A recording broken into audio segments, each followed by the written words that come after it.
Hello again.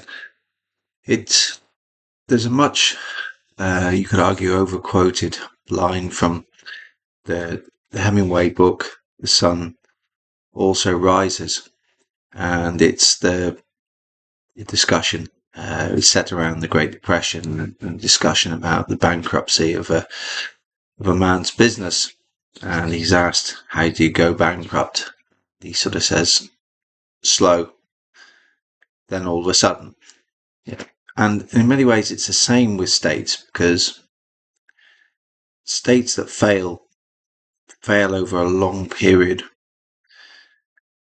and when the actual failure comes and the change that comes out of that failure, it happens quite quickly.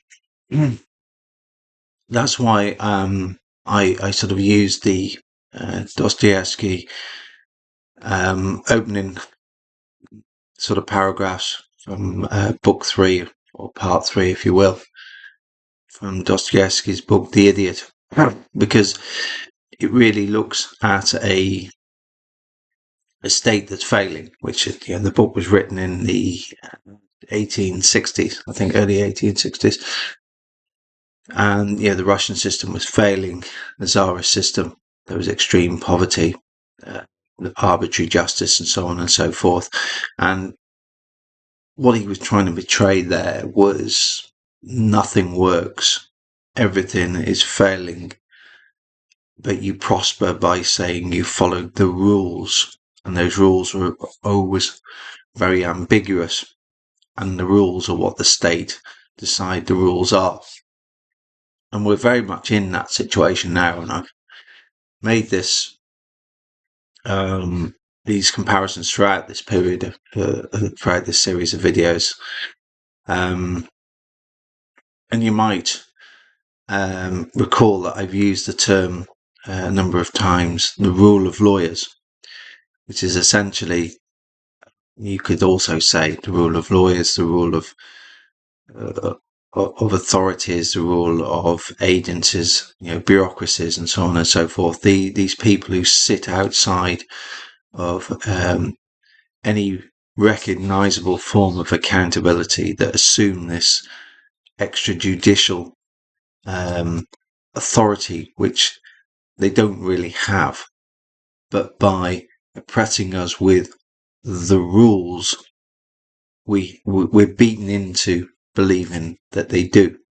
And that really is the crux of the tyranny we face, and this slow process of failure that we are seeing. And that's why people are very, very frustrated. And there's examples of that I've given you with the arbitrary justice, regulators who can be the regulator and the prosecutor, and use that in case of the FCA to exonerate themselves of any, obfuscate away any efforts to hold them accountable, and so on and so forth. I'm going to move to another book, and this one is Tolstoy's Resurrection. Again, one of the lesser known books. I think it was his last major novel that he published, and I think it was in 1899. So you can see there's quite a gap from Dostoevsky's observations in The Idiot and what I'm going to quote to you now. But it's the same state and the same failure. And of course, really, you go on, and that failure was very slow. There were uprisings in 1905, and then around about the time of the Russo-Japanese War and the catastrophic defeat there.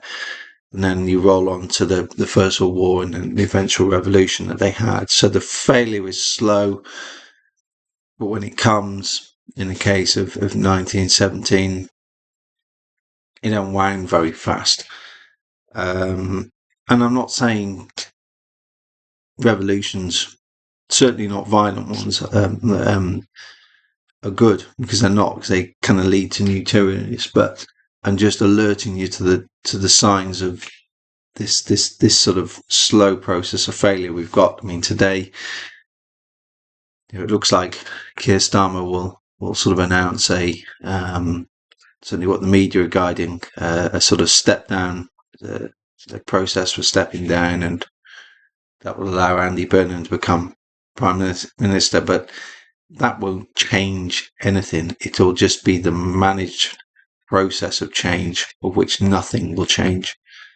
And the frustrations will go on and on and on. We've seen it, a succession of extremely inept, very, very poor prime ministers, you can say, from David Cameron, Theresa May, Johnson, Truss, Sunak, Starmer. The decline is there.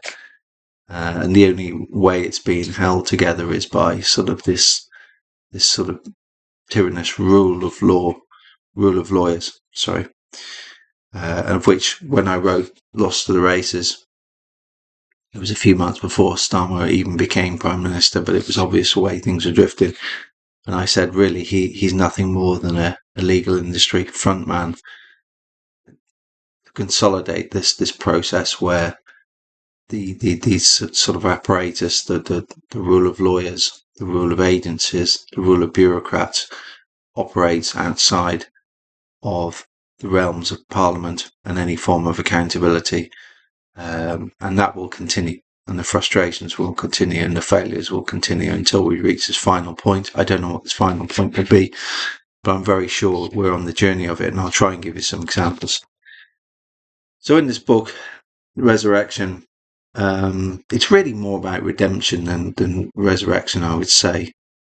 But the central character who sort of, I guess you might say, seduces a lady that's under his power in a selfish way, and it goes on to ruin her life. And he comes to see that what he did led to very bad outcomes and wants to try to atone for that. And he sort of, in the process, opens his eyes up to a lot of these injustices and frustrations. So I'm going to quote a few examples here. If you listen to them, they're very striking, because he's talking to a prosecutor, an advocate, if you like, and he's talking about the injustice, this rule of law is essentially what I've been talking to you about. In this particular example, there were a group of people who used to meet to discuss the Gospels. Quite a nice thing to do. The Gospels can mean a lot of things to different people, but there are some nice themes in there. And they were arrested and thrown in prison. And I'll quote from his discussion. Why, everything, I can understand the police officer who simply obeys orders, the rules. But the assistant prosecutor drawing up an indictment of that kind, an educated man, dash. And then the advocate comes on to explain. That is where the mistake lies. We are in the habit of considering prosecutors and judges in general to be some kind of liberal persons. There was a time when they were such, but now it is quite different. They are just officials, only troubled about payday. They get their salaries and want more, and there their principles end. They will accuse, judge, and sentence anyone you like. And essentially, that's where we are. And it goes on, this discussion. And the advocate continues about the role of judges and how they can ultimately determine people's lives without any accountability. I quite assure you it is so. I always tell these gentlemen, the judges, the advocate continues, that I cannot look at them without gratitude, because I am not in prison. And you and all of us, it is only owing to their kindness. To deprive us of our privileges and send us all to the less remote parts of Siberia would be an easy thing for them. But Well, but if that is so, and everything depends on the prosecutor and others who can, at will, enforce the law or not, what are trials for? The advocate bursts into a heavy laugh. Now your issue is, essentially, and I'll give you a few examples of how I've spoken a lot about this sort of shop window approach that the UK and other countries use, where they sort of come out with legislation that looks kind of reassuring, but it's really quite menacing. So the shop window display looks quite nice. You go into the shop, then you start looking at the stock and the inventory and start to see it's very, very sinister indeed. There's a couple of examples, and my own as well. If you think about George Galloway, I think he's contemplating being a candidate for the mayoral office in Greater Manchester, with Burnham sort of divesting, if you like, that position so he can become Prime Minister. He's had to sort of write via his legal representatives to the United Kingdom and say, look, if I were to stand, can I come to the United Kingdom and can you give me assurances you won't use terror legislation to arrest me and seize my devices? Because he and his wife, if you go back into last year, were stopped at a British airport and interrogated under the point of, well, with officers bearing guns. And of course, they had their devices seized. And if you think about it, if you do that under terror legislation, if you think somebody is a terrorist, you don't let them go for obvious reasons, because the vast majority of us don't want to see innocent lives lost through acts of madness. And again, I would quote the Dostoevsky book, Demons, as an example of where acts of violence, mindless acts of violence, can go and the bad things that come from it. But they eventually let him and his wife go, but they kept the devices. Devices without people can't be terrorists. They can be used in the course of it, but they are not. The terrorist will always be the person. So if you believe a person is a terrorist, you don't let them go. But you can see how the legislation is being grossly misused to create these pretexts to take people's devices. And I'll give you another recent example. And before people start jumping up and down, I don't follow this man. He actually reminds me from a character from a Dostoevsky book called Stefan. I'll leave it at that and let others draw the lines. But Tommy Robinson, and again, to reiterate, I don't follow anyone, but I was interested in this particular example. He comes into the UK and he's stopped at an airport, again under this terror legislation, and I assume he's questioned, and again his devices are taken, and I think he posted some of the documentation where justification for seizing, which is effectively stealing devices, and I think it said because of a intention or believe there was a risk of a hostile act. But again, it doesn't matter whether you follow Robinson or Galloway, support them or don't. They have a lot of supporters, both of them. They have a lot of people who disagree with them. So that's life. It doesn't really matter what side of that you're on. You should be concerned about the trend because, again, with Robinson, if you think about it, if they thought he was intending on engaging in a hostile act, they wouldn't have let him go because you couldn't. The risk would be too high. But they let him go, but they kept his devices. Now, the person can perpetrate the hostile act. The devices can only serve in that context. But you see in both cases, they wanted the pretext to take the devices. And the same happened with me when they came here into my house. They used this pretext of harassment and vandalism, this time machine assisted vandalism. And they searched the property, terrorized my wife, humiliated her, myself. I was engaged in physical and psychological abuse. They took a number of devices, which they still hold. And if you think about it, the bail conditions, which I refused, have been rescinded.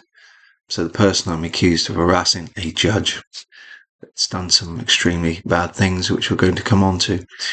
But she's not alone, which we'll also come on to. I can freely approach. So you can see it's nonsense. And the officer Borodino, Lloyd, sort of eventually, I think it took him best part of a month to send through an email saying the devices were taken to stop me interfering with an investigation into harassment, of which a person that I'm freely able to contact and approach, because I exposed the pretext and refused the bail conditions, because it's all part of this coordinated coercion. As I've delved in and shown you how this regulated prosecutor model and all the obfuscation around that leads to bad outcomes for the victims of financial scandals and allows the FCA to be unchallenged. They're very much in this sort of rule of lawyers, this sitting outside of the normal avenues of accountability. And of course, I've delved into, through our own tragedy and others, I'm inundated with things. A lot of my out of work hours are spent looking at these things, of this wicked trade the state is involved in trading children with privately owned agencies, and how the complicity of the family courts and social services are involved in that. So that's why exposing those things, why they came here and used this pretext. It's the same arbitrary rule of laws, rule of lawyers, if you will. And this is what people have got to get to grips with if they want their freedom. Because whilst it's still in place, this failure will continue, and the pressures and frustrations within society will continue to build, because the democratic process becomes nothing but an illusion, because the real mechanisms that are tyrannizing us and facilitating these highly immoral acts are outside the realms of accountability. So I hope that helps. It's amazing. Actually, there was an interesting, I don't watch them all, but the trigonometry podcast, some of them are interesting. I think there was a guy who was academic who left Cambridge because he was concerned about all this sort of nonsense around fake tolerance and how people are trying to socially engineer outcomes and override merit. And they asked him a question: what's the things we should be talking about that they didn't in the podcast? And he said, read. People don't read enough, and I agree with that entirely. That's why I try to use literature, try to underscore my arguments, because I think history and literature are wonderful teachers. And for the sake of argument, I have chosen Tolstoy and Dostoevsky. People say, oh, because I'm pro-Russia, this, that, and the other. I'm not really pro anything. I think there's some brilliancy of Russian literature. I like classical literature, but there are equally is many British. There were many British authors who were outstanding as well, men and women. So don't read, use the pun, too much into that. It's just that they had a particular style where they delved into the philosophical and psychological aspects which were challenging that particular society. And I'm interested in that because they were looking at this long process of failure and decline. That's it for now. Take care. Bye.